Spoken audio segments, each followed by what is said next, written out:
Left, right, left, right.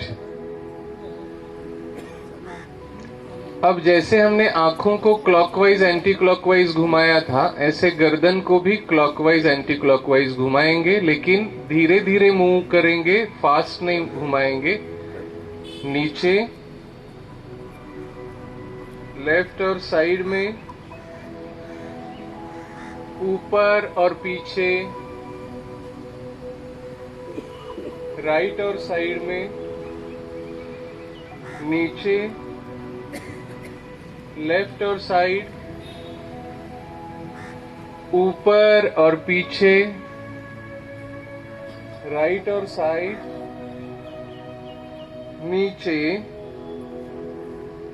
Left और side, ऊपर और पीछे, राइट और साइड, नीचे। अभी विपरीत दिशा में जाएंगे, नीचे से जाएंगे राइट और साइड, ऊपर और पीछे, लेफ्ट और साइड, नीचे, राइट और साइड, ऊपर और पीछे, लेफ्ट और साइड, नीचे, राइट और साइड, ऊपर और पीछे, लेफ्ट और साइड, नीचे, राइट और साइड, ऊपर और पीछे, लेफ्ट और साइड, नीचे। अब सीधे करेंगे गर्दन को। तो ये हमने देखी आंखों की और गर्दन की। आगे जो है वो है कंधों के लिए, शोल्डर्स के लिए। ठीक है, तो शोल्डर्स को सिंपली क्या करना है, ऊपर उठाना है और नीचे छोड़ देना है। 1 कहने पर ऊपर उठाना है, 2 कहने पर नीचे छोड़ देना है। 1 2 1 2 1 2 1 2 1 2 1 2 1 2 1 2। अभी दूसरी जो एक्सरसाइज है कंधों के लिए, दैट इज दोनों हाथों को कंधों पर रखना है और दोनों हाथों को आगे से पीछे 5 बार पूरा सर्कल करना है। 1, कोहनी से सर्कल बनाना है। 2 3 4 5। अभी विपरीत दिशा में जाएंगे।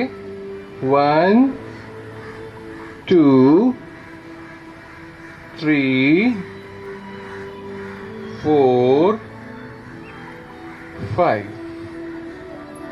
अभी समय की अल्पता के कारण हम थोड़ा थोड़ा ही देखते जा रहे हैं, बाकी आप इसको ज्यादा बार कर सकते हैं। माना हमने जैसे 5-5 बार किया, इसका 3 आवर्तन आप कर सकते हैं, 3 आवर्तन कर सकते हैं। ठीक है, फिर इसके बाद जो नेक्स्ट है वो है दोनों हाथ जो है, ऐसा महसूस करें कि दोनों हाथ में हमने कुछ वजन उठाया है, ऐसा इमेजिनरी वजन, उसको लिफ्ट करना है।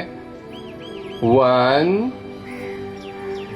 2। महसूस करें कोई वजनदार जो डंबल्स होते हैं, ऐसे डंबल्स जो एक्सरसाइज जिम्नेशियम में होते हैं, उनको उठा रहे हैं। 1 2 1 2 1 2 1 2।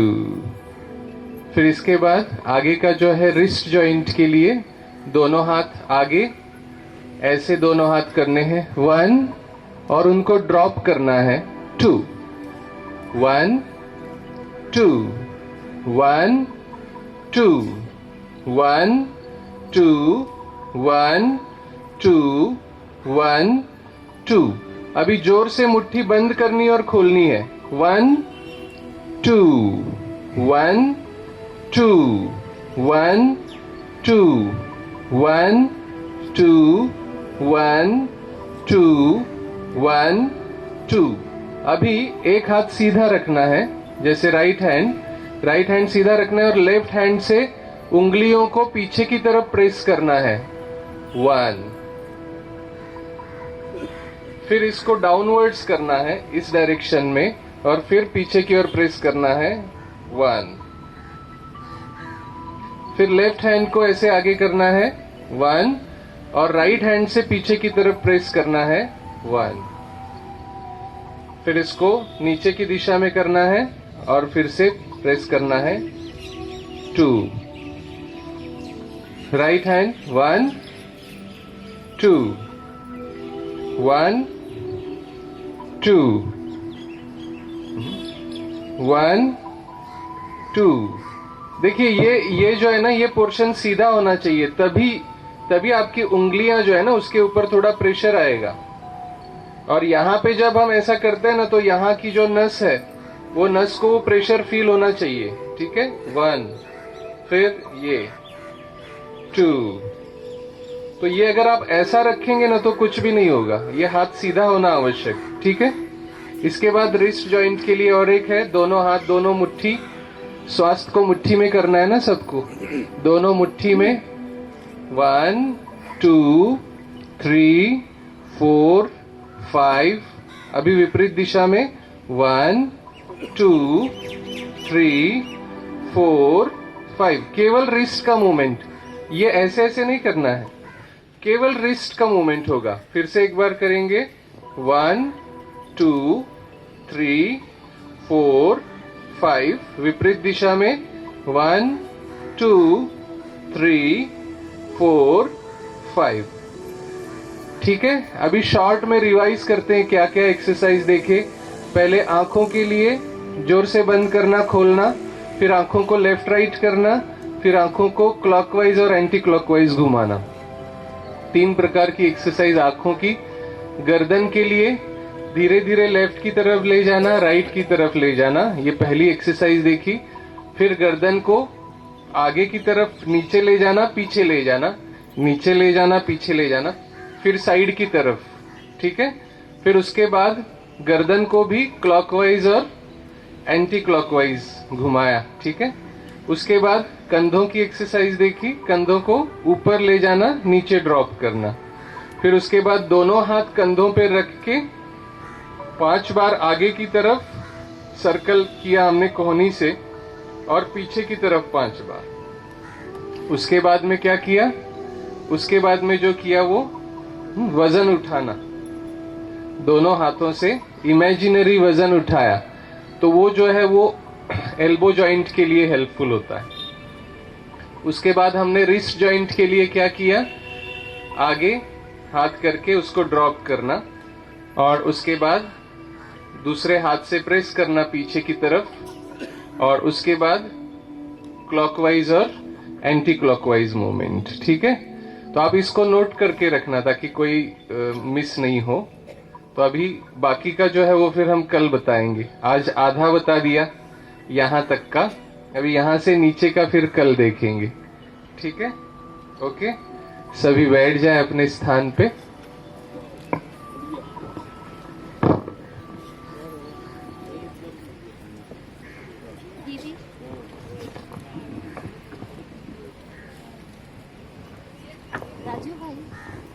राजू भाई पीछे अगर ज्यादा हो तो एक लाइन ऐसे ही। अभी तो हमने शरीर का एक्सरसाइज किया, अभी हम थोड़ा सा मन बुद्धि का एक्सरसाइज करेंगे। Seat straight but relaxed, seat straight but relaxed. थोड़े समय के लिए अपने आप को अकेला महसूस करें। महसूस करें दोनों पैरों की 10 उंगलियां शिथिल हो रही हैं, रिलैक्स हो रही हैं। रिलैक्स। दोनों घुटने घुटनों के नीचे दोनों पैर पंजों तक शिथिल हो रहे हैं, रिलैक्स हो रहे हैं, रिलैक्स।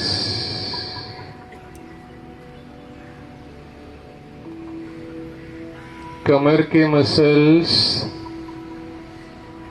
कमर के नीचे दोनों पैर घुटनों तक शिथिल हो रहे हैं, रिलैक्स हो रहे हैं, रिलैक्स।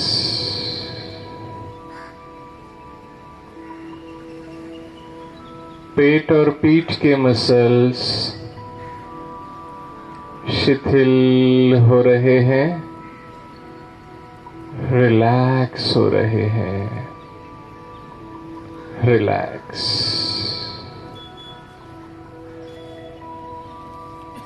दोनों हाथों की 10 उंगलियां, दोनों कंधे, दोनों हाथ, चेस्ट के मसल्स शिथिल हो रहे हैं, रिलैक्स हो रहे हैं, रिलैक्स।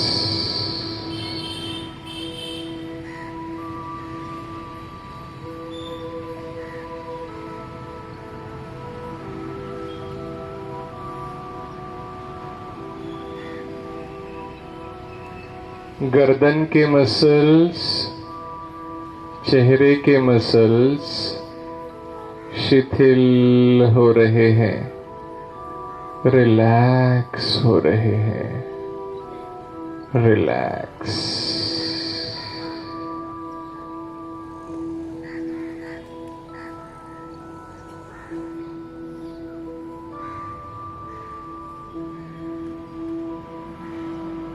अपने ध्यान को दोनों आंखों के बीच में भ्रुकुटी के मध्य में एकाग्र करें,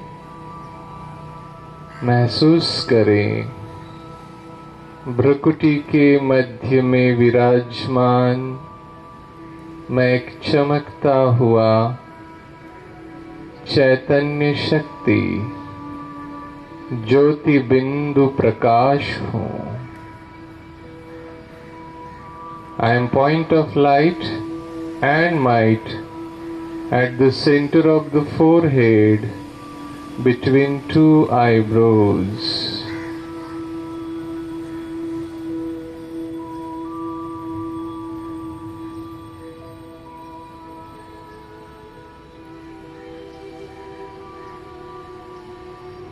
अपने अंदर की शांति को महसूस करें।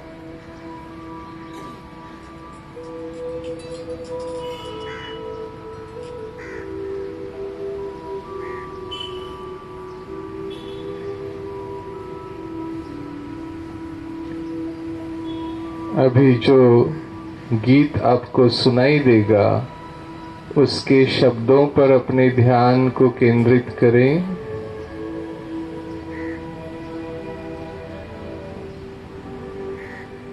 हमको मन की शक्ति देना, मन विजय करे, दूसरों के जैसे पहले खुद को जय करे। हमको मन की शक्ति देना, मन विजय करे, दूसरों के जैसे पहले खुद को जय करे।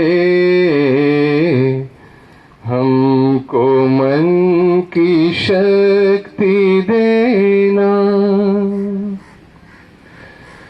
भेद भाव अपने दिल से साफ कर सके,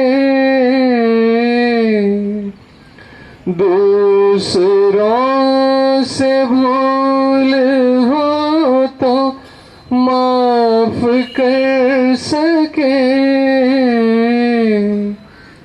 झूठ से बचे रहे, सच का दम भरे,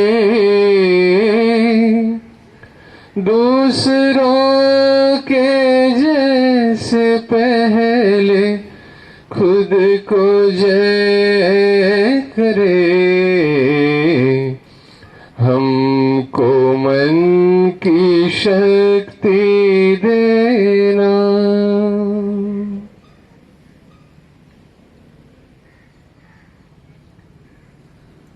शांति के इस गहरे अनुभूति के बाद धीरे धीरे अपनी आंखें खोलें, दोनों हाथों को एक दूसरे पर रब करें।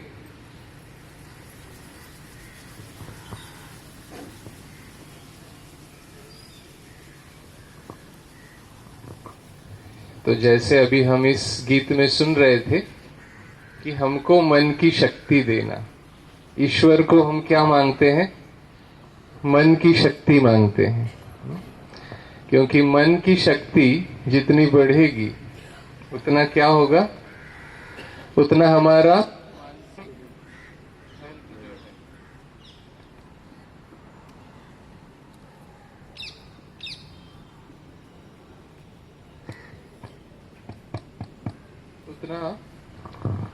उतना हमारा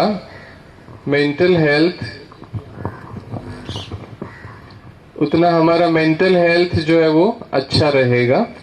और जैसे हमने कल भी बात की थी कि मानसिक स्वास्थ्य का बहुत अच्छा असर हमारे शरीर के ऊपर पड़ता है। आपको पता है हमारा जो मन है, वास्तव में मन किसको कहते हैं? मन के बारे में तो बहुत बड़ी बड़ी किताबें लिखी गई है, बहुत बड़े बड़े ग्रंथ लिखे गए हैं, उसकी अलग से ब्रांचेस हैं, साइकेट्री है, साइकोलॉजी है, जिसमें मन के बारे में अध्ययन किया जाता है। और लोग जितना ही अध्ययन कर रहे हैं मन के बारे में, उतना ही उनको ऐसा लगता है कि अरे हमने तो मन के बारे में समझा ही नहीं है, जाना ही नहीं है। आपको ये सुन के आश्चर्य लगेगा, लेकिन हम अपने मन को कितना जानते हैं? तो जैसे आइसबर्ग होता है, आइसबर्ग माना समंदर में एक पहाड़ होता है बर्फ का, और उसका केवल थोड़ा सा हिस्सा हमें दिखाई देता है, और पूरा का पूरा पहाड़ जो है वो समंदर में छिपा हुआ रहता है। तो जैसे उसका थोड़ा सा हिस्सा हमें दिखाई देता है, ऐसे अपने मन को हम कितना जानते हैं? बहुत थोड़ा जानते हैं, है ना? 5% जानते होंगे, मतलब जितना मन हमारा है, क्योंकि मन के अलग अलग हिस्से हैं। जैसे हमारा बाह्य मन है, वैसे हमारा जो अंतर मन है, अंतर मन के भी और हिस्से हैं, सबकॉन्शियस माइंड, अनकॉन्शियस माइंड, सुप्रा कॉन्शियस माइंड। जितना हम अपने मन के गहराई में उतरते जाते हैं, उतना हमें नई नई चीजें समझ में आने लगती है। तो इसीलिए ये जो बात की गई है, ये वास्तव में हमारे अवचेतन मन के शक्तियों की बात है, क्योंकि हमारे अवचेतन मन में या हमारे सबकॉन्शियस माइंड में ये सारी चीजें मौजूद हैं जो हम बाहर ढूंढ रहे हैं। जैसे मैंने कल भी आपको बताया कि ज्ञान, पवित्रता, शांति, प्रेम, सुख, आनंद, शक्ति, ये सारी चीजें हम बाहर ढूंढते हैं, लेकिन वो वास्तव में हमारे ही भीतर मौजूद है। एक हिरन होता है जिसके नाभि में कस्तूरी होती है, उसको उसकी स्मेल आती रहती है और वो ढूंढता है कि कहाँ से स्मेल आ रही है, कहाँ से स्मेल आ रही है, लेकिन वास्तव में वो उसके ही पास है। तो उस कस्तूरी मृग की तरह हमारे ही अंदर जो चीजें हैं, वो चीजें हम कहाँ ढूंढ रहे हैं? वो चीजें हम बाहर ढूंढ रहे हैं। तो इसीलिए जब हम इसको रियलाइज करना सीख जाते हैं, महसूस करना सीख जाते हैं, तो ऑटोमेटिकली उसका बहुत अच्छा असर हमारे फिजिकल हेल्थ पर पड़ता है। क्योंकि आगे भी मैं आपको ये चीजें बताऊंगा कि हमारे जो शरीर में जो 8 सिस्टम्स हैं, वो 8 सिस्टम का कनेक्शन कैसे ये 7 चीजों के साथ है, जो 7 चीजें हमारे ही अंदर मौजूद है। ठीक है, तो ये बात हम आगे करेंगे, लेकिन उसके पहले जो कल बात हमारी अधूरी छूटी थी उसको पूरा करेंगे। और वो मैंने कल आपको बताया था कि हम आहार को औषधि की तरह अगर यूज करना सीख जाएंगे, तो औषधियों को आहार की तरह खाने की नौबत जीवन में कभी नहीं आएगी। उसके लिए हम कैसे उसको यूज करें। तो कल हमने जो कुछ बातें देखी थी उसको थोड़ा सा फिर से मैं एक बार रिवाइज करता हूं कि हमारे जो पूरे साल में सीजन्स होते हैं वो कितने होते हैं सीजन्स? 6 सीजन्स होते हैं। और कल जिन्होंने नोट नहीं किया वो आज उसको नोट कर लो कि भाई वो जो 6 सीजन्स हैं वो कौन से हैं और जनरली कौन से महीने में वो सीजन्स आते हैं। क्योंकि ये आपको पता होगा तभी आप अपने हेल्थ को या अपने डाइट को सही तरह से मैनेज कर पाएंगे। कई बार लोग ये सोचते हैं कि मेरा साल भर का खाने का टाइम भी फिक्स रहता है और कितना खाना है ये भी फिक्स रहता है। उनको लगता है कि मैं बहुत सही कर रहा हूं, लेकिन वास्तव में अगर हम देखें तो ठंड के दिनों में हमारी भूख बढ़ जाती है, गर्मी के दिनों में हमें ज्यादा भूख नहीं लगती है। तो इसीलिए उस अनुसार ही हमारा खाने का जो प्रपोर्शन है, जो अमाउंट है, उसमें भी परिवर्तन आना चाहिए, है ना। तो टाइम भले ही फिक्स हो खाने का, लेकिन अमाउंट जो है वो फिक्स नहीं होना चाहिए। खाना हमें कितना खाना चाहिए, इसके लिए भी कई सारे लोग क्वेश्चन करते हैं कि हम 1 बार खाएं, 2 बार खाएं, 3 बार खाएं, 4 बार खाएं, बार बार खाएं, करे तो क्या करे। क्योंकि हर एक व्यक्ति अपना अलग जो है वो सिद्धांत बताता है। कोई कहता है 2 बार खाओ, कोई कहता है 3 बार खाओ, तो बड़े कंफ्यूजन में रहते हैं खाने को लेकर। लेकिन सिंपल प्रिंसिपल है, देखिए हमारी बॉडी के जो सिग्नल्स हैं उनको हमें समझने की आवश्यकता है। हमारी बॉडी क्या सिग्नल दे रही है, क्या वो डिमांड कर रही है। अगर डिमांड कर रही है तो सप्लाई करो। डिमांड के अनुपात में अगर सप्लाई होगा, जैसे मार्केट में भी होता है ना कि जैसे डिमांड है कोई चीज की उस अनुसार सप्लाई है, तो फिर उसके रेट बने रहते हैं। लेकिन डिमांड कम है और सप्लाई ज्यादा हो गया तो रेट गिर जाते हैं। होता है ना ऐसे, जिस चीज का सप्लाई ज्यादा हो गया मार्केट में तो ऑटोमेटिकली उसके रेट जो है वो गिर जाएंगे।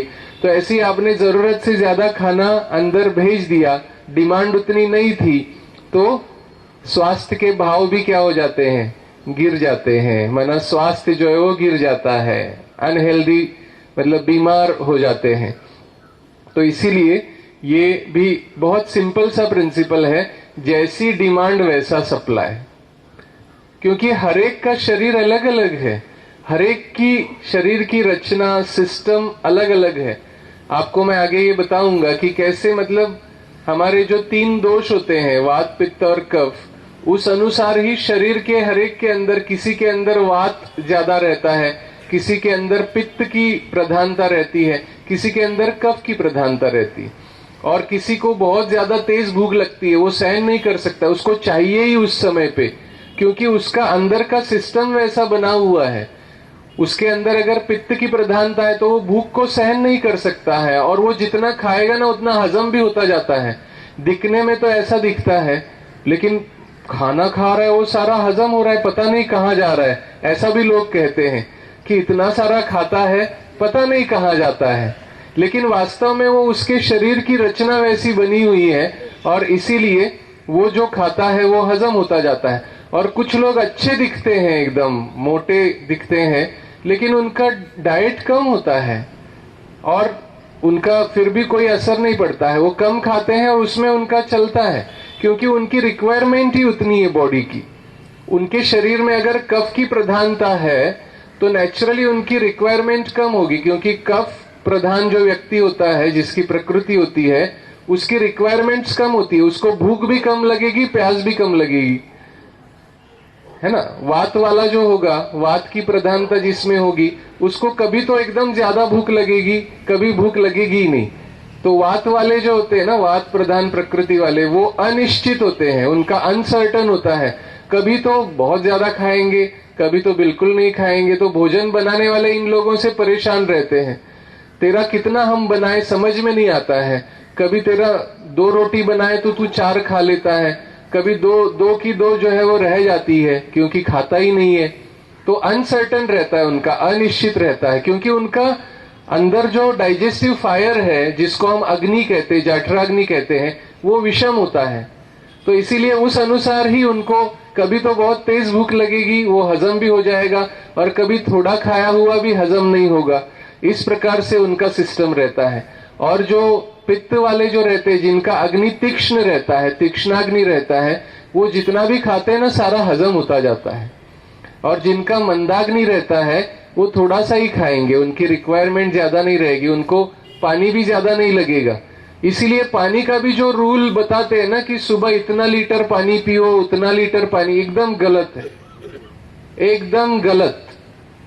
बल्कि ज्यादा पानी पीने की वजह से लोग बीमार हो रहे हैं। सुबह उठने के बाद में पेट साफ करने के लिए पानी पीना, ये तो एक गलत मान्यता है, कभी भी ऐसा नहीं हो सकता है। हाँ, आप चलो 1 गिलास पानी पी रहे हैं, कुनकुना पानी पी रहे हैं, यहां तक ठीक है। लेकिन 1 लीटर, 2 लीटर, 4 लीटर ऐसा कुछ कुछ जो बताया जाता है, दैट इज नॉट राइट। बल्कि उसकी वजह से किडनी के ऊपर ज्यादा लोड आ सकता है और उसकी वजह से और भी प्रॉब्लम्स क्रिएट होते हैं। हमारे पास कई बार पेशेंट्स आते हैं, वो कहते हैं कि हमारे जो हिल्स है, हिल्स में पेन होता है, तो केवल इतना करने मात्र से उनकी हिल पेन ठीक हो जाती है कि आप रात को सोने से पहले पानी मत पियो। रात को सोने से पहले अगर किसी को पानी पीने की आदत है ना, तो उसको हिल पेन डेफिनेटली शुरू हो जाता है। और केवल इतना करने मात्र से वो ठीक हो जाता है कि रात को सोने से पहले का पानी मत पियो। 2 सीजन्स होते हैं, वो 2 सीजन्स में हम खूब पानी पी सकते हैं। वो 2 सीजन्स हैं, ग्रीष्म ऋतु और शरद ऋतु। ग्रीष्म ऋतु माना जो गर्मी का सीजन है ना, कौन सा गर्मी का? मई और जून। मई जून के मास में आप ज्यादा पानी पियो। सितंबर अक्टूबर, जिसको शरद ऋतु कहते हैं, उस सीजन में आप ज्यादा पानी पियो। लेकिन बाकी के सीजन में जितनी रिक्वायरमेंट है उतना पानी पीना चाहिए, जितनी जरूरत है उतना पानी पीना चाहिए। ठीक है, तो इसीलिए मैं आपको बता रहा था कि जो 6 सीजन्स होते हैं, तो एक तो होता है हेमंत ऋतु। जनरली नवंबर और दिसंबर का जो महीना है, दीपावली के बाद में ये हेमंत ऋतु की शुरुआत होती है। तो नवंबर और दिसंबर इज हेमंत ऋतु, जनवरी और फरवरी इज शिशिर ऋतु, मार्च अप्रैल इज बसंत ऋतु, मई जून इज वर्षा, नहीं मई जून इज ग्रीष्म, जुलाई अगस्त वर्षा ऋतु, एंड सितंबर अक्टूबर इज शरद ऋतु। तो अभी हमने ये समझ लिया कि ये 6 ऋतु होते हैं, कौन कौन से महीने में होते हैं। अब ये जो 6 ऋतु होते हैं, तो इसमें क्या हो जाता है कि जो बरसात का जो समय रहता है, बरसात के दिनों में हमारे शरीर में वात दोष बढ़ जाता है। तो इसीलिए आपने ये महसूस किया होगा कि जब भी बरसात पड़ने लगती है या जब भी बादल आ जाते हैं आसमान में, तो शरीर में दर्द होना शुरू हो जाता है। और समय पे दर्द नहीं होगा, क्योंकि जैसे ही वात बढ़ता है तो वात की वजह से शरीर में दर्द बढ़ता है। बिना वात के दर्द नहीं हो सकता है। तो दर्द है माना शरीर में वात बढ़ गया है। इसीलिए ये बात बहुत इंपॉर्टेंट है। वर्षा ऋतु में माना बरसात के सीजन में शरीर में वात बढ़ता है। पित्त कब बढ़ता है शरीर में ज्यादा? तो पित्त बढ़ता है सितंबर अक्टूबर का जो सीजन है, जिसको शरद ऋतु कहते हैं, माना इमीडिएटली आफ्टर रेनी सीजन। वर्षा ऋतु के जस्ट बाद का जो समय है शरद ऋतु, उस सीजन में शरीर में, सभी के शरीर में नेचुरली पित्त बढ़ता है। और उस पित्त की वजह से फिर स्किन डिसीजेस भी ज्यादा होते हैं जनरली। कई बार ऐसे पेशेंट्स भी देखे, उनको साल भर कभी तकलीफ नहीं होगी, लेकिन सितंबर अक्टूबर में उनको तकलीफ होती है, क्योंकि वो पित्त का टाइम रहता है, शरद ऋतु। और ऐसे ही कफ का जो टाइम है, कफ बढ़ने का जो टाइम है शरीर में, वो है बसंत ऋतु, that is March and April. जैसे ही ठंड कम होने लगती है ना, तो लोग फटाफट जो है वो कहते हैं गर्मी आ गई, गर्मी आ गई, ठंडा पानी पीना शुरू करते हैं। लेकिन कभी भी मार्च अप्रैल में ठंडा पानी नहीं पीना चाहिए। भले ही गर्मी थोड़ी शुरू हो गई है, लेकिन आपको मार्च अप्रैल तक तो जो है वो थोड़ा सा कुनकुना पानी ही पीना चाहिए। फिर मई महीना शुरू होने के बाद भले ही आप ठंडा पानी पियो, वो भी मटके तक का पानी पियो, फ्रिज का पानी तो कभी नहीं पीना चाहिए। हमारे बॉडी से बहुत ज्यादा डिफरेंस वाला टेम्परेचर वाला पानी या कोई भी चीज शरीर में नहीं डालनी चाहिए, क्योंकि फिर उसको हजम करने में शरीर को बहुत मेहनत करनी पड़ती है। इसीलिए शरीर का जो टेम्परेचर है ना, उसके नजदीक के टेम्परेचर वाली चीज को ही डालना चाहिए। आइसक्रीम वगैरह भी अगर खाना है, रात के भोजन के बाद जो आइसक्रीम खाते हैं ना, वो भी अपने आप को बीमार करने का निमंत्रण है। कब भी रात के भोजन के बाद आप जो भी चीज लेंगे ना, रात के भोजन के बाद हम लोग तो दवाई खाने के लिए बोलते हैं, और यहां से ऊपर कोई भी प्रॉब्लम है, गर्दन से ऊपर माना ईयर, नोज, थ्रोट, यहाँ कोई भी प्रॉब्लम है तो हम कहते हैं भाई रात को सोते समय ये दवाई लेना, रात के खाने के बाद लेना, क्योंकि हमें पता है कि उसका असर ये पार्ट के ऊपर पड़ने वाला है। तो आप अगर रात को आइसक्रीम खा के सो जाते हैं ना, तो डेफिनेटली यहाँ पे वो प्रॉब्लम करेगा। इसके लिए खाना ही है तो दोपहर के भोजन के बाद या भोजन से पहले, क्योंकि भोजन के बाद भी क्या होता है, भोजन के इमीडिएटली बाद जो है ना, हमारे शरीर में थोड़ा सा कफ की वृद्धि हो जाती है, तो इसीलिए इमीडिएटली बाद में भी नहीं खाना चाहिए। हाँ, 1, 1.5, 2 घंटे के बाद ठीक है, या फिर भोजन से पहले ठीक है, वो भी दोपहर के समय में। तो इसीलिए ये कुछ छोटी छोटी चीजें हैं, अगर हमें समझ में आ जाती है ना, तो हम बहुत सारी गलतियों से बच सकते हैं। तो ये अज्ञान की वजह से हमारे से गलतियां होती है, क्योंकि हमें पता नहीं है अपने आप को कैसे चलाना है, कैसे ये वात, पित्त और कफ को मैनेज करना है। और मैं जैसे आपको कल भी बता रहा था कि हमारे आहार में 6 रस होते हैं। 6 रस कौन से होते हैं? मीठा, खट्टा, नमकीन, तीखा, कड़वा, कसेला। इसको भी नोट करो, क्योंकि ये चीजों का संबंध है वो आहार को कैसे मेडिसिन की तरह यूज करना है उसके बारे में। क्योंकि जैसे मैंने आपको कल भी बताया था शॉर्ट में, अभी थोड़ा सा मैं उसको विस्तार से बताता हूं कि ये जो 3 दोष हैं, जैसे हमने देखा कि भाई नेचुरली शरीर में वात दोष बढ़ेगा कब? बरसात के सीजन में। पित्त कब बढ़ेगा? सितंबर अक्टूबर में। और कफ कब बढ़ेगा? मार्च अप्रैल। जैसे ही ठंड खत्म हो गई, गर्मी शुरू हो गई, तो कफ पिघलना शुरू हो जाता है। जैसे सूर्य की किरणें पड़ने पर जैसे बर्फ पिघलने लगता है ना, ऐसे अभी तक तो ठंड की वजह से वो जमा था, लेकिन जैसे ही गर्मी उसको लगने लगती है ना, तो वो पिघलना शुरू हो जाता है। देखो, आप सोचने की बात है, कोरोना के काल में अगर आप उसको याद करो तो ज्यादा सर्दी, खांसी और ये सब जो है ना, वो जैसे ही कफ पिघलने लगता है तो शुरू हो जाता है। और इसीलिए लॉकडाउन जो लगा, पहला लॉकडाउन, वो कब लगा? मार्च के महीने में लगा, क्योंकि नेचुरली उस समय शरीर में कफ बढ़ जाता है और सर्दी खांसी शुरू हो जाता है। तो इसीलिए ये बात समझना आवश्यक है। और जैसे मैंने आपको बताया कि अब इसमें से 3 रस ऐसे होते हैं जो दोष को कम करते हैं, एक दोष को, और 3 रस उसी को बढ़ाते हैं। तो बरसात के दिनों में अगर हमें अपना आहार कैसा रखना चाहिए, तो एक तो रस की बात है और दूसरा तासीर की बात है। तो 6 प्रकार के रस होते हैं और 2 प्रकार की तासीर होती है, गर्म तासीर और ठंडी तासीर। ठीक है, ये पता होना भी क्यों आवश्यक है? क्योंकि लोगों के अंदर इतनी मिसअंडरस्टैंडिंग्स है कि लोग जो है वो गर्मी आने के बाद क्या करते हैं, जैसे दही खाना शुरू करते हैं, कहते हैं कि दही ठंडा होता है, लेकिन दही जो है वो स्पर्श में शीत है, लेकिन उसकी तासीर गर्म है। माना हमें उसका स्पर्श शीत लगता है, उस समय अच्छा लगता है, लेकिन वो अंदर जाके क्या करता है? गर्मी को बढ़ाता है। तो इसीलिए छोटी छोटी चीजें हमें पता होना आवश्यक है। हम कई बार ऐसा करते हैं ना कि वजन कम करने के लिए गर्म पानी के साथ शहद लेते हैं। आयुर्वेद में ये स्पष्ट रूप से लिखा है कि शहद कभी भी कोई भी गर्म चीज के साथ नहीं लेना चाहिए। ना शहद गर्म चीज के साथ लेना चाहिए, ना दही गर्म चीज के साथ लेना चाहिए। शहद अगर गर्म चीज के साथ हम मिक्स करते हैं तो वो शहद जो है वो स्लो पॉइजन बन जाता है, माना हमारे शरीर में जाके वो डिस्टर्ब करता है। उस समय कुछ नहीं होता है, लेकिन फिर जैसे होता है ना, स्लो पॉइजन धीरे धीरे काम करता रहता है, फिर आगे चल के वो धीरे धीरे अपनी इम्यून सिस्टम को कमजोर करेगा और फिर बीमारियों को पैदा करेगा। तो इसीलिए ये छोटी छोटी चीजें लोग जो वजन कम करने के लिए यूज करते हैं गर्म पानी में शहद, तो वास्तव में आयुर्वेद में जो कहा है उसको ठीक से न समझने के कारण ये गलती करते हैं। अगर हमें लेना ही है शहद वजन कम करने के लिए, तो उसकी एक मेथड है, एक विधि है। तो कैसे लेना चाहिए?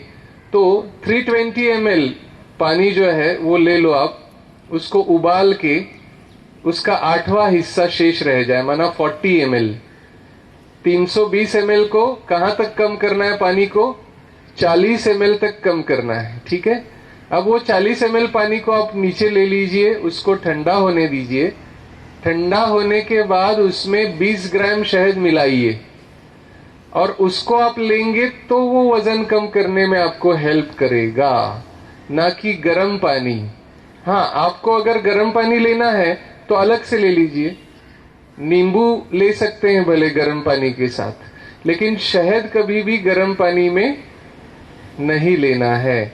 ऐसे ही दही के बारे में भी है। दही जो है ना वो साल में 6 महीने में तो बैन किया गया है। साल के 6 महीने में दही नहीं खाना चाहिए, ऐसा आयुर्वेद में लिखा है। और वो कौन से 6 महीने?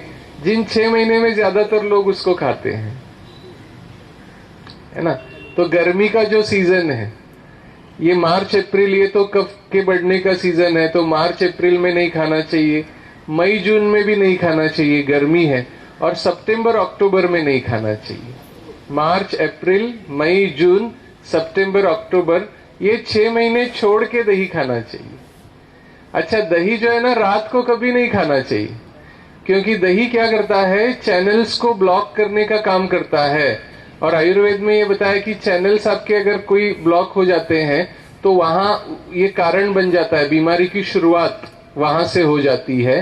तो इसीलिए दही खाना है तो दिन में खाओ, और दिन में खाओ, अकेले दही मत खाओ, कुछ ना कुछ चीज मिक्स करके खाओ। चाहे तो उसमें आंवले का पाउडर मिक्स करके खाओ, चाहे थोड़ा सा घी मिक्स करके खाओ, चाहे थोड़ी सी शक्कर मिक्स करके खाओ, लेकिन अकेले दही नहीं खाना चाहिए। दही में नमक का भी मिक्स नहीं करना चाहिए। दही में लोग नमक डाल के भी खाते हैं, वो भी गलत प्रैक्टिस है, ठीक है ना। तो ये छोटी छोटी चीजें। और जो इम्पोर्टेंट चीज मैं आपको बताने वाला हूं कि 3 कौन से रस वात को कम करते हैं, इसको जरूर सभी नोट करना कि कौन से 3 रस वात को कम करते हैं। मीठा, खट्टा, नमकीन, ये वात को कम करते हैं। मीठा, खट्टा, नमकीन और गरम तासीर वाली चीजें। तासीर भी इंपॉर्टेंट है।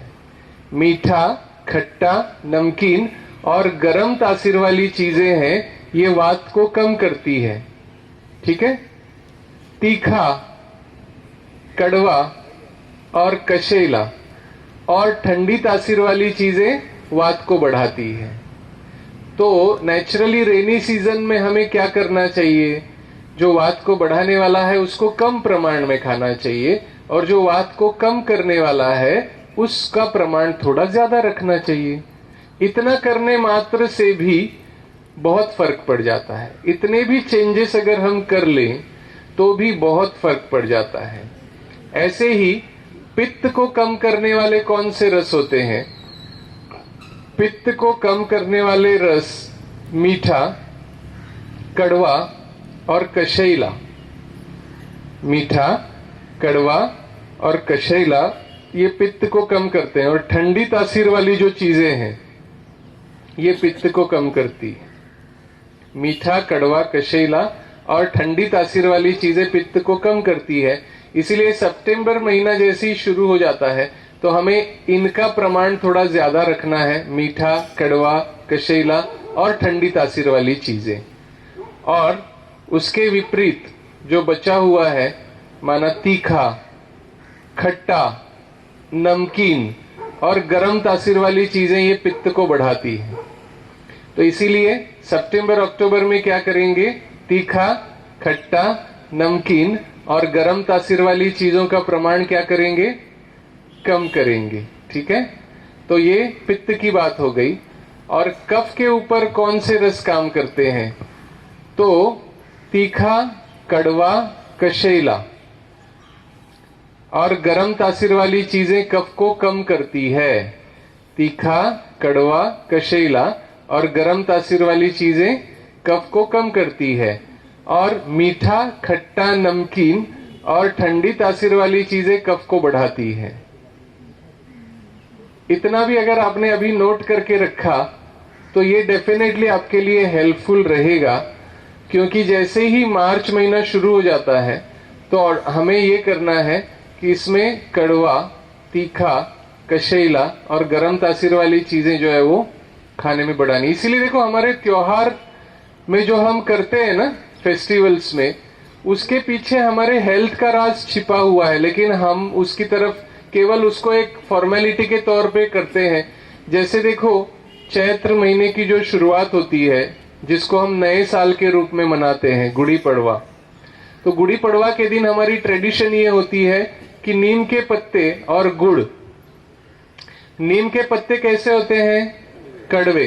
तो उसमें संदेश, मैसेज क्या है कि अभी सीजन हो गया कड़वी चीजें खाने का, कड़वी चीजें आप खाएंगे तो कफ कम हो जाएगा। और उसके साथ गुड़ है गरम तासीर, तो गरम तासीर वाली चीजें खाओ, कड़वी चीजें खाओ तो आपका कफ कंट्रोल में रहेगा। लेकिन हम क्या करते हैं, केवल उस दिन है उसको फॉलो करते हैं। एक्चुअली उसको त्योहार के साथ जोड़ा क्यों है? क्योंकि हमारी हेल्थ ठीक रहे। तो हमारे जो ऋषि मुनि जो थे, उनको ये पता था कि भाई ये अगर हम त्योहार के साथ जोड़ देंगे तो लोग इसको जरूर फॉलो करेंगे, लेकिन इसके पीछे का लॉजिक भूल गए, केवल उसको अंधश्रद्धा के रूप में फॉलो करते हैं। ऐसे ही आपको ये सुन के आश्चर्य होगा, लेकिन ठंड का सीजन जो शुरू हो जाता है ना, जैसे हेमंत ऋतु शुरू हो जाता है, तो हेमंत ऋतु में हमारा डाइजेस्टिव फायर इतना पावरफुल हो जाता है कि अगर सुबह सुबह हमने कुछ नहीं खाया ना भूख लगने पर, तो बीमार पड़ने के चांसेस रहते हैं, क्योंकि सुबह सुबह बहुत तेज भूख लगती है ठंड के दिनों में। और इसीलिए देखो दीपावली के साथ क्या जोड़ दिया कि दीपावली में हम ऐसे पकवान बनाते हैं, ऐसी मिठाइयां बनाते हैं, और इतनी मात्रा में बनाते हैं कि कम से कम 2 महीने तक चलनी चाहिए। उसके पीछे भी यही राज है, यही सीक्रेट है कि वो एक रेडीमेड ब्रेकफास्ट हो जाता है हमारे लिए, कि सुबह सुबह अगर भूख लग गई तो कोई भी कुछ भी चीज उठा के खा ली। और देखो ये सब चीजें उस समय हम हजम कर सकते हैं, क्या गर्मी के दिनों में कर सकते? तो इसीलिए उसको दीपावली के साथ जोड़ दिया कि भाई दीपावली में आप ये सारी चीजें बना के रख लो, इतनी मात्रा में बना के रख लो कि अगले 2 महीने तक आपके हाथ में रेडीमेड ब्रेकफास्ट जो है वो हो जाता है, ताकि भूख लगने पर आप इजीली उसको ग्रहण कर सके। ठीक है? तो इसीलिए ये कुछ चीजों को ऐसे अगर हम समझे तो हमें समझ में आता है कि अच्छा इसके पीछे का क्या रहस्य है। तो ये चीजों को अगर हम फॉलो करेंगे तो जैसे कफ के लिए मैंने बताया, तीखा, कड़वा, कशेला और गरम तासीर वाली चीजें कफ को कम करती है, ऐसे मीठा, खट्टा, नमकीन और ठंडी तासीर वाली चीजें कफ को बढ़ाती है। तो इसीलिए मीठा, खट्टा, नमकीन और ठंडी तासीर वाली चीजें हमें कम करनी है, तीखा, कड़वा, कशेला और गरम तासीर वाली चीजें बढ़ानी है। हमारे किचन में ही बहुत सारी चीजें मौजूद होती है जिनको हम यूज कर सकते हैं। जैसे कफ को कम करने वाली चीजें कौन सी होती है? बहुत सिंपल चीजें हैं। हल्दी है, हल्दी जो है वो खांसी आने पर हम दूध में डाल के लेते हैं, और हल्दी जो है वो कफ को कम करने वाली बहुत अच्छी मेडिसिन है। ऐसे ही अदरक है, अदरक जो है आपको मतलब बिलीव नहीं होगा, लेकिन मैंने प्रैक्टिकली ऐसा देखा है कि गले की कोई भी प्रॉब्लम होती है, सर्दी है, खांसी है, जुकाम है, शुरुआत है उसकी, रात को सोते समय केवल अदरक का जूस थोड़ा सा निकाल के, मतलब 1 से 1.5 चम्मच अदरक का जूस और उतना ही शहद मिला के अगर रात को सोते समय हम उसको चाट लेते हैं, तो वो जो शुरुआत हो गई ना वो तुरंत कंट्रोल में आ जाती है। तो ये छोटी छोटी चीजें अगर हम जान लेंगे, काली मिरी जो होती है, काली मिरी एक बहुत अच्छी मेडिसिन है कफ के लिए, तुरंत कफ को कम करती है। इसीलिए देखो पहले के जमाने में मतलब ऐसे या अभी भी लोग घर में काढ़ा बनाते हैं, तो काली मिरी है, अदरक है, तुलसी, तुलसी भी जो है वो कफ को कम करने का बहुत अच्छा काम करती है। तुलसी के जो पत्ते हैं वो अगर हम 5-5 पत्ते भी रोज चबाते हैं तो उससे ऑटोमेटिकली ये होता है कि हमें बुखार नहीं आता है। गिलोय का तो सबको पता है ही, कोरोना काल में तो लोगों ने खूब गिलोय का सेवन किया है। गिलोय जो है वो हमारी इम्यूनिटी को भी बढ़ाती है और बुखार आने नहीं देती है। तो इसीलिए ये छोटी छोटी चीजें हैं। तो जैसे कफ की शुरुआत जैसे ही होती है, माना मार्च महीना जैसे ही शुरू होता है, तो इसमें से कुछ कुछ चीजें हम करना शुरू कर दें तो ऑटोमेटिकली वो कंट्रोल में रहता है। ऐसे ही पित्त को कम करने वाली चीजें भी हमारे आसपास मौजूद रहती है। सबसे बेस्ट जो है पित्त को कम करने वाला वो है आंवला। आंवला भले ही थोड़ा सा खट्टा रहता है लेकिन मेनली वो कशैला रहता है और उसकी जो ठंडी तासीर है उसकी वजह से पित्त जो है वो कंट्रोल में रहता है। ऐसे ही आपको सुन के आश्चर्य लगेगा लेकिन घी जो रहता है ना, घी भी पित्त को कम करने के लिए बहुत अच्छा काम करता है। तो अगर हम थोड़ा सा घी ले ले आहार में तो ऑटोमेटिकली पित्त जो है वो कंट्रोल में रहता है। और खास करके अगर हम सितंबर अक्टूबर में ये चीज को फॉलो करें और उसके साथ साथ घी के अलावा जैसे हम मूंग की दाल अगर खाते हैं, तुअर की दाल जो होती है ना वो पित्त को बढ़ाने का काम करती है, लेकिन जो मूंग की दाल है वो पित्त को कंट्रोल करने का काम करती है। तो इसीलिए ऐसे समय में मतलब जब पित्त बढ़ने की आशंका हो, पित्त कभी भी आपका अगर बढ़ रहा है उस समय पे आप मूंग की दाल खाओ, थोड़ा सा घी ले लो, लेकिन घी लेते समय ये ध्यान रखना है कि उसको जहां तक हो सके दोपहर में खाना है। कभी कभी रात में घी खाने से गला पकड़ सकता है, तो इसलिए उसको दोपहर में खाना है। तो ये कुछ चीजों का अगर हम ध्यान रखते हैं तो ऑटोमेटिकली हमारा जो पित्त जो है वो भी कंट्रोल में रहेगा। कई लोग ऐसे होते हैं जिनके शरीर में नेचुरली पित्त ज्यादा रहता है तो उनको दूसरे सीजन में भी पित्त की प्रॉब्लम होती है, केवल सितंबर अक्टूबर नहीं और सीजन में भी। तो उस समय भी आप इन चीजों को इस्तेमाल कर सकते हो। आंवले को यूज कर सकते हो, एलोवेरा को यूज कर सकते हो आप। और भी जैसे मैंने बताया दूध है, ठंडा दूध जो होता है वो भी पित्त को कम करता है, घी जो है वो भी पित्त को कम करता है। तो ये बहुत सिंपल जो चीजें हैं इसको आप यूज करके देख सकते हैं।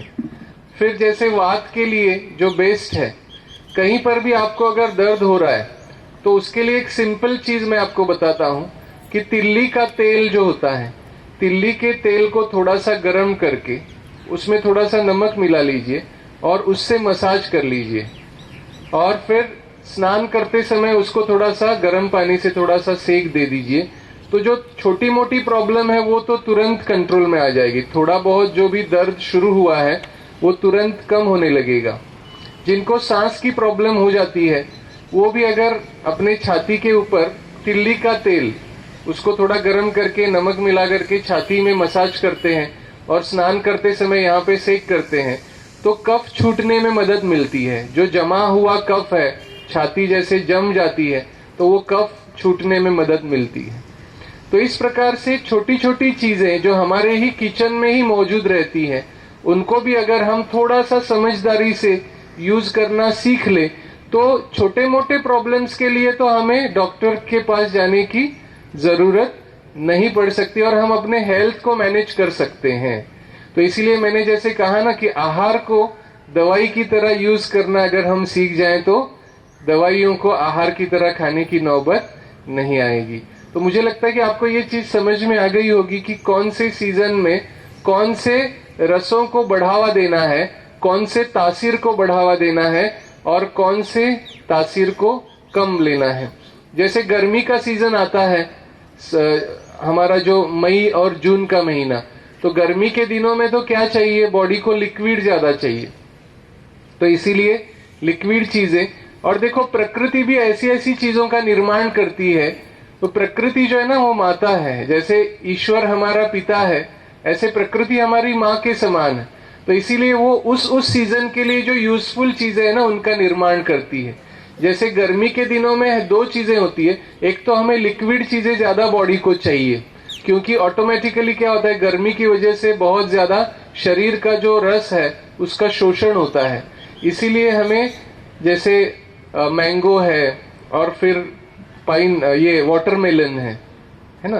तो वाटरमेलन कैसा फल है जिसमें लिक्विड पार्ट ज्यादा है लेकिन जो मीठा भी है, तो वो मीठा होने की वजह से वो थोड़ा सा बल भी देता है लेकिन हमारे शरीर के लिक्विड की आपूर्ति भी करता है।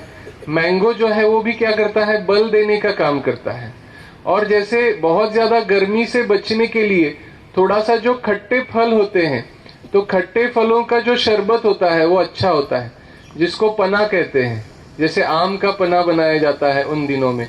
सो that is useful for our heart, हमारे हृदय के लिए वो यूजफुल होता है क्योंकि बहुत ज्यादा गर्मी का जो प्रभाव हमारे हार्ट के ऊपर पड़ता है उससे वो बचा लेता है हार्ट को। और दूसरा, इमीडिएटली नरिशमेंट देता है।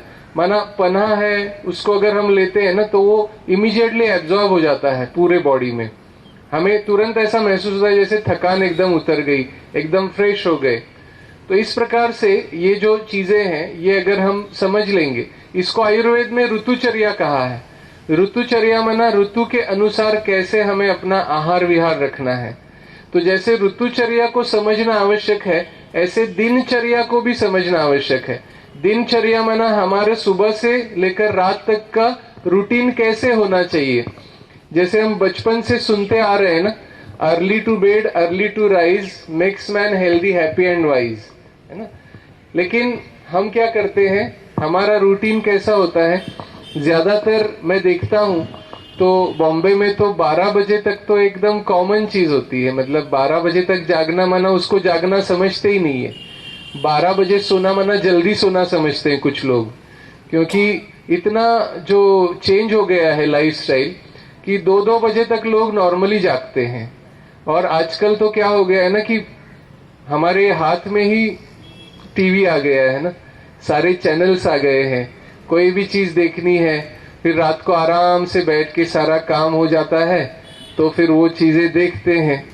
और देखो, रात को सोने से पहले जो चीजें हम देखते हैं उसके ऊपर हमारा सबकॉन्शियस माइंड रात भर काम करता है। रात को सोने से पहले अगर हम, क्योंकि सास भी कभी बहू थी या ऐसी कोई चीज अगर देख लेते हैं ना, तो उसमें जो भी नेगेटिव चीजें बताई। अब देखो, ये जितने भी सीरियल्स बनते हैं, जितनी भी चीजें बनाई जाती है ना, कि लोगों को कैसे इसमें इंटरेस्ट क्रिएट हो, इसके लिए वो दिमाग चला के ऐसी ऐसी चीजें उसमें डाल देते हैं जो कि प्रैक्टिकल में नहीं होती है, लेकिन ऐसी ऐसी चीजें। हाँ, फिर वो कैसे उसके लिए और ज्यादा उसको कैसे तकलीफ देना है, उसके लिए कैसे अलग अलग प्लान बनाते हैं। तो फिर बेचारा जो इनोसेंट होते हैं, मतलब है ना, इनोसेंट माइंड होता है हमारा, हम सोचते हैं कि कहीं मेरे साथ भी तो ऐसा नहीं हो रहा है। तो मतलब वो अल्टीमेटली हमारे अंदर क्या डाल रहा है, नेगेटिविटी डाल रहा है। और वो नेगेटिविटी अगर डाल के हम रात को सो जाते हैं तो रात भर जो है वो हमारा सबकॉन्शियस माइंड उसी के ऊपर काम करता है। और सुबह उठने के बाद भी हमें फिर वैसा ही फील होने लगता है कि कहीं मेरे साथ भी तो ऐसा नहीं हो रहा है। तो इसीलिए ये चीज ध्यान में रखना बहुत आवश्यक है। एक तो रात को सोने का जो टाइम है, इसके ऊपर रिसर्च भी हुआ है। रात को हम 1 बजे से पहले की जो नींद होती है और 1 बजे की जो बाद की नींद होती है, उसमें जमीन आसमान का फर्क होता है। क्यों फर्क होता है? क्योंकि जैसे देखिए, हम जो सोते हैं वो सोते किस लिए हैं? नींद करने का पर्पस क्या होता है हमारा? अपने तन और मन को रिचार्ज करने के लिए सोते हैं। तन और मन की जो एनर्जी खर्च हो गई उसको फिर से गेन करने के लिए सोते हैं। तो रात को सोने से पहले, मतलब 1 बजे से पहले वाली जो नींद होती है, तो जैसे हमारी जो नींद का साइकिल होता है 1.5 से 2 घंटे का एक साइकिल होता है, और उसमें जो गहरी नींद का प्रमाण जो है, तो गहरी नींद में हमारा पूरा चार्जिंग होता है अच्छी तरह से। तो गहरी नींद का प्रमाण 1 बजे से पहले पहले डबल है। 1 बजे के बाद जितना गहरी नींद है ना, उससे डबल एग्जैक्टली है 1 बजे से पहले। तो मान लीजिए अगर हम 10 बजे सोते हैं और 4 बजे उठते हैं, तो 6 घंटे हमने इन्वेस्ट किए नींद में, और उससे हमारा चार्जिंग कितना होगा? तो 10 से 1 3 घंटे में डबल चार्जिंग हो जाएगा। माना 6 घंटे का चार्जिंग हो जाएगा 3 घंटे में, और 1 से 4 3 घंटे में 3 घंटे का ही चार्जिंग हो जाएगा, क्योंकि डीप स्लीप का ड्यूरेशन इसमें ज्यादा है 1 बजे के पहली वाली नींद में। तो इसीलिए 6 घंटे हमने लगाए नींद में, लेकिन चार्जिंग हो गया 9 घंटे का। और अगर मान लीजिए हम 12 बजे सोते हैं और 7 बजे भी उठते हैं, तो 12 से 7 माना 1 घंटा हमने ज्यादा लगाया, और चार्जिंग हमारा कितना हुआ? 12 से 1 घंटे में 2 घंटे का चार्जिंग, और 1 से 7 6 घंटे का चार्जिंग। माना 1 घंटा ज्यादा लगाने के बावजूद भी 1 घंटा कम चार्जिंग हुआ। और यहाँ पर हमने 6 घंटे लगाया और 9 घंटे का चार्जिंग हुआ। इसीलिए अगर हम सही समय पे सोते हैं, सही समय पे उठते हैं, तो हमें एक्स्ट्रा टाइम भी मिल जाता है। और हमारा ज्यादा चार्जिंग भी हो जाता है। तो जैसे कहते हैं ना कि जो इन्वेस्टमेंट करने में समझदार व्यक्ति है वो कहाँ इन्वेस्ट करता है, जहां पे कम इन्वेस्टमेंट और ज्यादा रिटर्न्स। तो ये जो पहले वाला प्लान है early to bed early to rise, इसमें क्या है, कम इन्वेस्टमेंट और रिटर्न्स ज्यादा। और दूसरा वाला प्लान जो है वो late to sleep and late to rise, इसमें क्या है, ज्यादा इन्वेस्टमेंट और रिटर्न्स कम है। तो इसीलिए समझदारी का काम हमें करना है, जहां तक हो सके जितना हम जल्दी सो सकते। क्योंकि देखिए हमारे शरीर में भगवान ने एक घड़ी बिठाई है जिसको कहते हैं बायोलॉजिकल क्लॉक, और वो घड़ी अपने अनुसार काम करती है। तो हम अगर उस घड़ी के विपरीत चलेंगे तो उसकी सजा भुगतने के लिए हमें तैयार रहना पड़ेगा। रात को जागने से हमारे शरीर में वात और पित्त दोनों बढ़ जाते हैं। आयुर्वेद कहता है सूर्यास्त के 1 प्रहर के बाद सो जाओ। पहले के जमाने में क्या होता था, ज्यादा ये बिजली का प्रचलन नहीं था ना, लोग बिजली ज्यादा खर्च भी नहीं करते थे। सोचते थे जैसे अंधेरा हो गया फटाफट खाना खा लो अंधेरा होने से पहले ही, और फिर 7-8 बजे तक सब सुनसान हो जाता था। 8:30-9 बजे तक तो सब शांत सो जाते थे, और इसीलिए जल्दी सोते थे तो नेचुरली 3-3:30-4 बजे तक सब उठ जाते थे, और टाइम पे सोते थे टाइम पे उठते थे। इसीलिए डॉक्टर का मुंह नहीं देखना पड़ता था। आपने देखा होगा कि अपने दादा परदादा ऐसे थे जो 100 साल तक जिए लेकिन किसी डॉक्टर का मुंह ही नहीं देखा उन्होंने। तो अभी ऐसा क्या हो गया, क्योंकि हमने अपने लाइफस्टाइल को पूरा चेंज कर दिया है। उसको केवल हमें सही करना है। 10 माना बस, क्या मंत्र याद रखो सभी, 10 माना बस। और रात का जो भोजन है वो भी थोड़ा जल्दी अगर करते हैं तो उसका भी बहुत बेनिफिट होता है। कई तो बीमारियों का आधार, मतलब बीमारियों को ठीक करने का जो ट्रीटमेंट है वो ट्रीटमेंट ही ये है कि रात का भोजन जल्दी करना। जैसे कई बार मेरे पास पेशेंट्स आते हैं, उनको लंबे समय से खांसी की प्रॉब्लम है। मैं कहता हूं कि भाई तू रात का भोजन जो है वो थोड़ा सा जल्दी कर लेना, और राइस मत खाना। चावल की तासीर ठंडी होती है, चावल जो खाते हैं। देखो ये बात थोड़ा सा हम ऑब्जर्वेशन करना शुरू करें ना, हमें बहुत सारी चीजें समझ में आने लगेगी। क्यों साउथ इंडियंस चावल ज्यादा खाते हैं, क्यों समंदर के किनारे वाले लोग चावल ज्यादा खाते हैं, क्योंकि यहाँ ह्यूमिडिटी जो रहती है, इस ह्यूमिडिटी की वजह से गर्मी बनी रहती है हमेशा। उस गर्मी को वो करने के लिए चावल का चलन ज्यादा है खाने में। नारियल क्यों ज्यादा खाते हैं, समंदर के किनारे जितने भी लोग हैं नारियल ज्यादा खाते हैं। केरला में नारियल तेल को यूज करते खाने में, क्योंकि ठंडी तासीर है। तो वो जो गर्मी है ह्यूमिडिटी की वजह से क्रिएट होने वाली, उसको मैच करने के लिए। और नॉर्थ की तरफ जाओ तो सरसों का ऑयल खाते हैं, क्योंकि सरसों का तेल गर्म होता है, वहां ठंड ज्यादा पड़ती है। तो उस ठंड को मैच करने के लिए, तो ये इसीलिए हम अगर थोड़ी सी ये चीजों को ध्यान में देंगे तो ऑटोमेटिकली हमें बहुत सारी बातें समझ में आने लगेंगी। ठीक है ना। तो इसीलिए रात का भोजन भी थोड़ा सा जल्दी होना चाहिए जितना। अब देखिए मतलब ये सारी चीजें मैं बता रहा हूं अपने बायोलॉजिकल क्लॉक के अनुसार, बाकी हर एक की परिस्थिति अलग अलग हो सकती है। अब उसको कैसे अपने जीवन शैली में डालना है, ढालना है, ये हर एक को सोचना है और हर एक को अपना प्लान बनाना है। ठीक है ना। तो इसीलिए ये बात भी ध्यान में रखें। फिर जो सुबह का नाश्ता है वो होना चाहिए राजा जैसा। अच्छी तरह से हम नाश्ता करें सुबह का, क्योंकि सुबह खाने के बाद में सारा दिन भर हम एक्टिव रहते हैं तो वो हजम हो जाता है। दोपहर का भोजन जो होता है ना वो थोड़ा सा मीडियम होना चाहिए, मध्यम व्यक्ति की तरह। और रात को जो है वो भिखारी की तरह खाना है, माना थोड़ा खाना है, ज्यादा नहीं खाना है, क्योंकि रात को खाने के बाद हम सो जाते हैं, है ना। लेकिन अभी क्या होता है ना, जनरली उल्टा होता है। सुबह का नाश्ता जो है वो ब्रेकफास्ट, फास्ट को ब्रेक करने के लिए थोड़ा कुछ लेते हैं, चाय के साथ कुछ खा लेते हैं, फटाफट भागते हैं ऑफिस को टिफिन लेके। अच्छा टिफिन में भी ज्यादा क्या ले जाएंगे, इसलिए थोड़ा बहुत रहता है। तो जो सारी बची हुई कसर है वो रात के खाने में निकलती है। लेकिन रात को खाना खाने के बाद तो हम सो जाते हैं, तो इसीलिए फिर वो ठीक से हजम नहीं हो पाता है। तो वो धीरे धीरे फिर क्या हो जाता है ना कि हमारे शरीर में वो अनडाइजेस्टेड फूड जमा होता रहता है, जिसको आयुर्वेद ने आम कहा है, और ये आम ही कारण बन जाता है बीमारियों का। इसीलिए बीमारी के लिए एक सिनोनिम है आयुर्वेद में आमय। आमय माना जो आम के कारण उत्पन्न होता है वो आमय।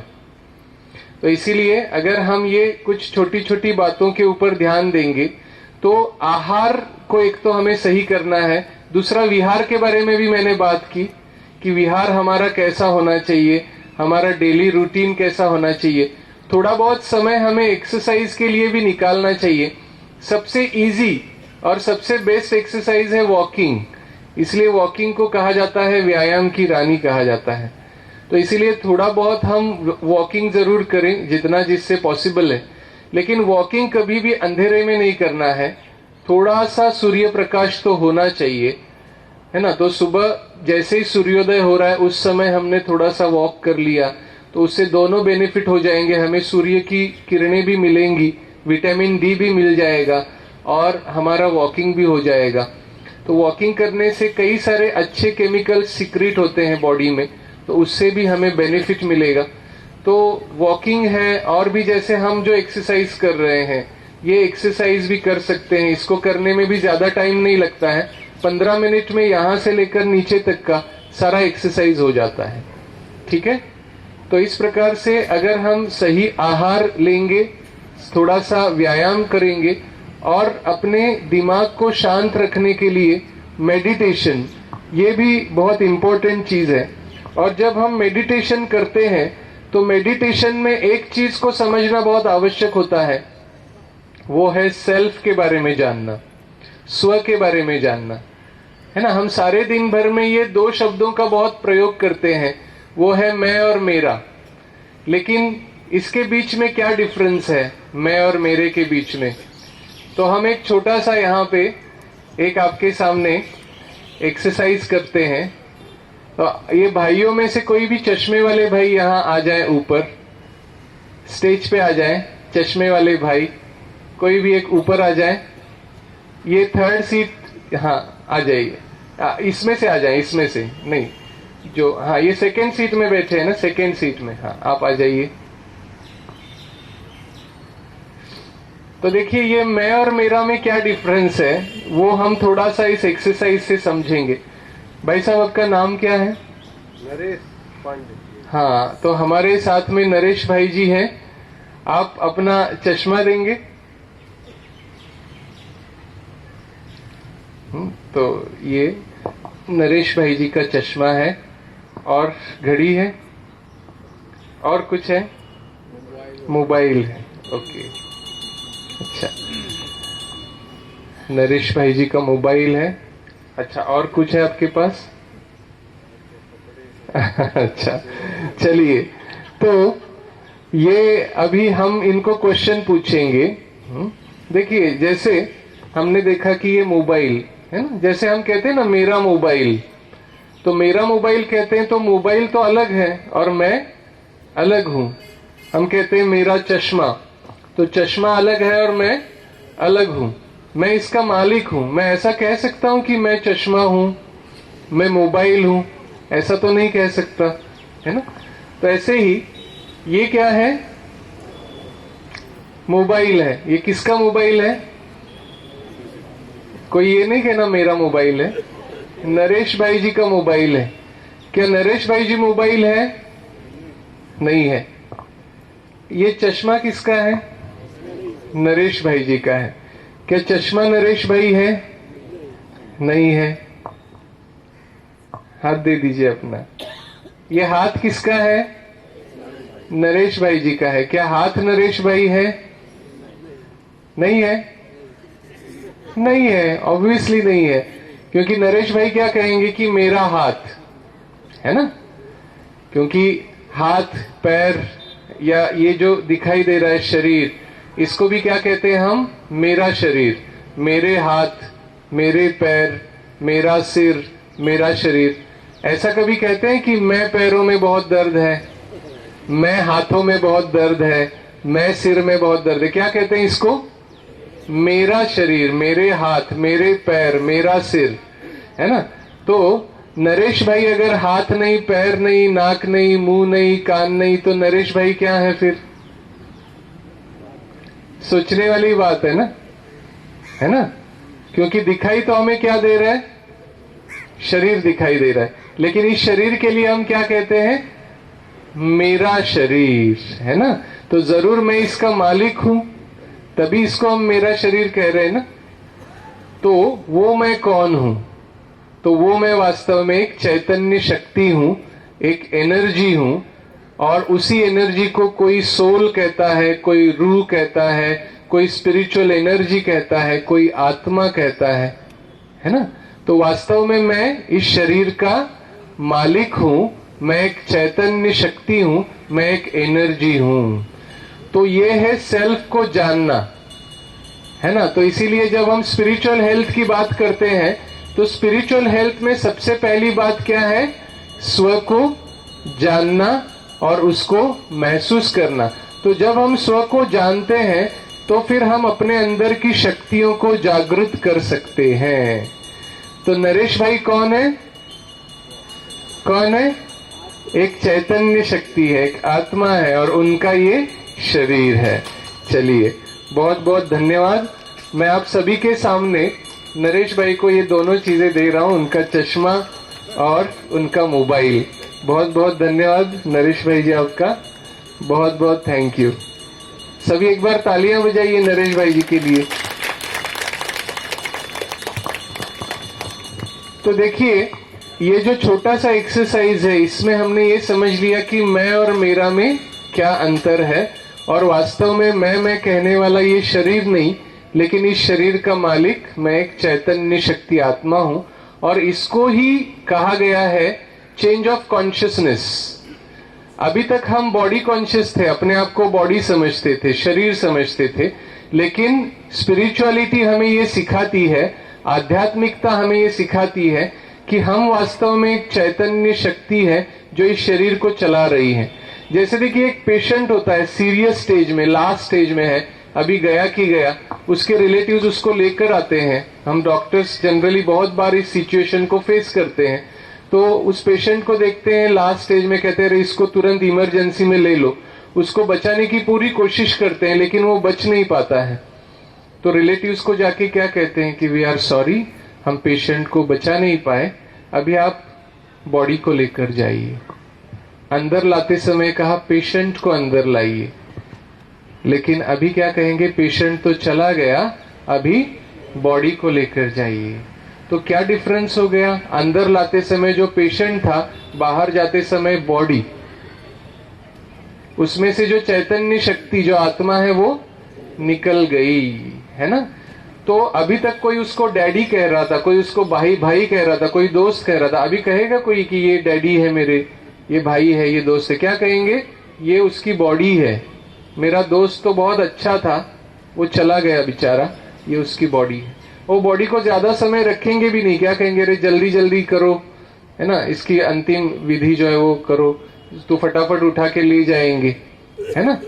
तो ये बात समझना बहुत आवश्यक है कि हम वास्तव में इस शरीर में रहने वाली, जैसे कार होती है ना, और उस कार का ड्राइवर होता है, तो कार अलग होती है और ड्राइवर अलग होता है। बाहर से तो हमें क्या दिखाई देता है कि कार जा रही है, लेकिन अंदर में बैठ के कोई उसको ड्राइव कर रहा है ना। कई बार ऐसे होता है ना कि वो ब्लैक ग्लासेस की वजह से दिखाई नहीं देता अंदर कौन, लेकिन अंदर में बैठ के कोई ड्राइव कर रहा है। ऐसे ये शरीर रूपी कार को कौन ड्राइव कर रहा है? हम आत्मा, चैतन्य शक्ति आत्मा, ये भ्रुकुटी रूपी सीट पर बैठ के, इसकी सीट कौन सी है? ये दोनों आंखों के बीच में ये जो भ्रुकुटी है, ये भ्रुकुटी रूपी सीट पर बैठ के ये आत्मा रूपी ड्राइवर शरीर रूपी गाड़ी को चलाता है। क्योंकि सीट भी ऐसी पकड़ी है जहां से ये सारे इंद्रियों को कंट्रोल करना आसान है। आंखों से देखना, कानों से सुनना, नाक से सूंघना, जीभ से टेस्ट करना, तो ये सारी इंद्रियां यहाँ पे हैं। तो इसीलिए आत्मा यहाँ बैठकर ये शरीर रूपी गाड़ी को कंट्रोल करती है। जैसे उस गाड़ी में एक्सीलरेटर, ब्रेक, क्लच, गियर होते हैं, ऐसे ही शरीर रूपी गाड़ी में आत्मा जो है वो मन, बुद्धि और संस्कार, इन तीन शक्तियों के माध्यम से शरीर रूपी गाड़ी को कंट्रोल करती है ना। तो अभी क्या हो गया है ना कि हमारा मन जो है वो कंट्रोल में नहीं रहा है, मन यहाँ वहां भटकता है, भागता है। ऐसा क्यों हुआ है? क्योंकि ये मैकेनिज्म अगर आप समझेंगे, बहुत सुंदर एक श्लोक मेरे पढ़ने में आया था, उसमें ये बताया गया है उस श्लोक में कि हमारी जो इंद्रियां है ना वो घोड़े के समान है। इंद्रियां हैं घोड़े के समान, और उसका जो लगाम है वो लगाम है मन, और वो लगाम जिसने पकड़ा है वो सारथी है बुद्धि।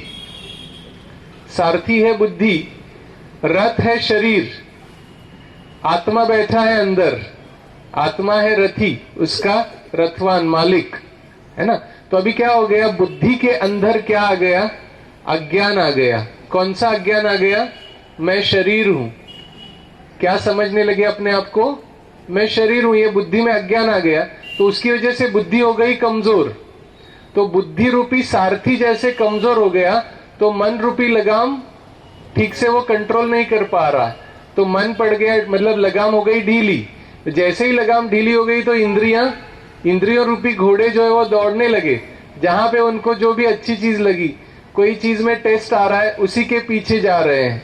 ये चीज देखने में अच्छी लग रही है वही देखते रहते हैं, ये चीज खाने में अच्छी लग रही वही खाते रहते हैं, ये चीज सुनने में अच्छी लग रही वही सुनते रहते हैं। तो जो इंद्रियों का रस वो ज्यादा खींचने लग गया, और रथ कहाँ पे जाता है? जहां पे ये इंद्रियां ले जा रही, जहां पे घोड़े ले जा रहे हैं। वास्तव में होना क्या चाहिए? कंट्रोल में होना चाहिए। तो वो कंट्रोल करने के लिए परमात्मा क्या करते हैं? हमें सत्य ज्ञान देते हैं, और उसमें सबसे पहला ज्ञान ये देते हैं कि तुम शरीर नहीं हो, तुम एक चैतन्य शक्ति आत्मा हो। तो जब ये सत्य ज्ञान बुद्धि में आता है तो बुद्धि की शक्ति बढ़ने लगती है, बुद्धि स्ट्रांग होने लगती है, और बुद्धि स्ट्रांग होने लगती है तो लगाम को वो टाइट पकड़ने लगती है, तो ऑटोमेटिकली इंद्रियां रूपी घोड़े जो है वो कंट्रोल में आते हैं, और जो रथ है शरीर रूपी रथ वो सही मार्ग से दौड़ने लगता है, इधर उधर भटकना उसका बंद हो जाता है। तो इसीलिए ये जो सत्य ज्ञान है ये परमात्मा से हमें मिलता है, और उसको जितना जितना हम समझते हैं उतना उतना हमारे जीवन में परिवर्तन आने लगता है। तो इसमें ये फर्स्ट स्टेप है सेल्फ रियलाइजेशन, और जितना जितना हम स्व को रियलाइज करते हैं उतना उतना हमारे विचारों में भी परिवर्तन आता है। हमारे जो थॉट्स है ना उसकी क्वांटिटी कम होने लगती है और क्वालिटी इंप्रूव होने लगती है। अभी क्या हो गया है ना कि क्वांटिटी बढ़ गई, बहुत सारे विचार आते हैं, और इसीलिए क्वालिटी कम हो गई। तो जैसे क्वालिटी इंप्रूव होगी वैसे क्वांटिटी कम हो जाएगी, और मन हमारा नियंत्रण में आने लगेगा, और उससे ऑटोमेटिकली हमारे मेंटल हेल्थ में, सोशल हेल्थ में, स्पिरिचुअल हेल्थ में फर्क पड़ेगा, और उसका असर हमारे फिजिकल हेल्थ पे भी पड़ेगा। कल मैं आपको ये डिटेल में बताऊंगा कि कैसे हमारे अंदर जो आत्मा के जो 7 गुण हैं, ये जो 7 चीजें मैंने बताई वो आत्मा के 7 गुण हैं: ज्ञान, पवित्रता, शांति, प्रेम, सुख, आनंद और शक्ति। तो ये सातों चीजों का हमारे शरीर के 8 सिस्टम के साथ कनेक्शन है। कल मैंने जैसे बताया आपको कि बिना बाईपास सर्जरी, बिना एंजियोप्लास्टी हार्ट की आर्टरीज ठीक हो रही है, ऐसे हम कोई भी शरीर के पार्ट को ठीक कर सकते हैं जब हम वो कनेक्शन समझ लेते हैं। क्योंकि जैसे हार्ट के पेशेंट्स को वहां पे सिखाया जाता है कि आप प्रेम को कैसे यूज करना है हार्ट को हील करने में, क्योंकि हार्ट का कनेक्शन प्रेम के साथ है। तो प्रेम की एनर्जी को कैसे फोकस करना है आर्टरी के ऊपर और कैसे उसको हील करना है वो उनको सिखाया जाता है। तो ऐसे ही कल हम उसको थोड़ा सा डिटेल में समझेंगे, उस विधि को, उस मेथड को, तो ऑटोमेटिकली हमें हेल्दी रहने में मदद मिलने लगेगी। ठीक बात है ना? तो चलिए अभी हम अपने आप को रिलैक्स करेंगे और अपने अंदर जो है वो इस चीज को महसूस करेंगे, जो चीज हमने समझी है कि हम वास्तव में कौन है। आज हमें ये नई चीज समझ में आ गई ना। अभी तक हम अपने आप को शरीर समझ रहे थे, लेकिन अभी हमें ये समझ में आया कि हम वास्तव में एक चैतन्य शक्ति है। और इसीलिए देखो, भगवान को हम कहते थे कि तू प्यार का सागर है, लेकिन आगे कहते थे तेरी एक बूंद के प्यासे हम। तो पिता परमात्मा प्यार का सागर होते हुए हम बूंद के प्यासे क्यों हो गए?